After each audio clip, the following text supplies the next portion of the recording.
എറണാകുളം ജില്ലയിലേക്ക് വന്നാൽ ഡെങ്കിപ്പനി ബാധിതരുടെ എണ്ണം കൂടുകയാണ്. സംസ്ഥാനത്തെ ഡെങ്കിപ്പനി ബാധിതരിൽ 54% ഇപ്പോൾ എറണാകുളത്താണ്. അർജുൻ മട്ടന്നൂർ നമുക്കൊപ്പം. Arjun Mattannur, good evening. നല്ല വാർത്തയല്ലല്ലോ വരുന്നത്. ഏറ്റവും കൂടുതൽ ഡെങ്കി കേസുകൾ എറണാകുളത്താണ്. ഹോട്ട്സ്പോട്ടുകളിൽ പനി പടരുന്നു. ഒരു വർഷം മുൻപേ ഐഡന്റിഫൈ ചെയ്ത ഹോട്ട്സ്പോട്ട്സ് ആണ്. അതിൽ പനി പടരുന്നു എന്നുള്ളത് നിയന്ത്രിക്കാൻ കഴിഞ്ഞില്ല എന്നതിന്റെ കൂടി ഒരു സൂചനയല്ലേ അർജുൻ? സുജ പർവതി, തീർച്ചയായും അങ്ങനെ തന്നെയാണ്. കഴിഞ്ഞ വർഷം ജനുവരി മുതൽ ജൂലൈ വരെയുള്ള കാലയളവിൽ കണ്ടെത്തിയ ഹോട്ട്സ്പോട്ടുകൾ തന്നെയാണ് ഇത്തവണയും ഡെങ്കി അടക്കമുള്ള രോഗങ്ങൾ പടരുന്നത് എന്നതാണ് ആശങ്കപ്പെടേണ്ട കാര്യം.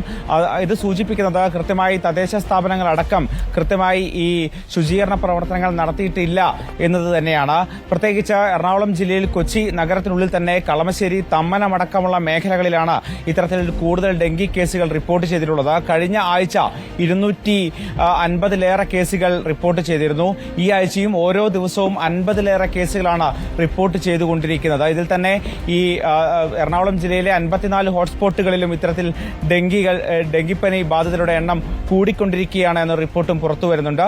സ്വാഭാവികമായും നേരത്തെ കണ്ടെത്തിയ സ്ഥലങ്ങളിൽ കൂടുതൽ ജാഗ്രത പുലർത്തണം എന്ന് ആരോഗ്യവകുപ്പ് അടക്കം നിർദ്ദേശിച്ചിരുന്നു. സംസ്ഥാനത്തെ ഡെങ്കിപ്പനി ബാധിതരിൽ 54% എറണാകുളത്താണ്. കളമശ്ശേരി ഒരു ഹോട്ട്സ്പോട്ടായി മാറി കഴിഞ്ഞിരിക്കുകയാണ്. അർജുൻ മട്ടന്നൂരാണ് വിവരങ്ങൾ നൽകിയത്.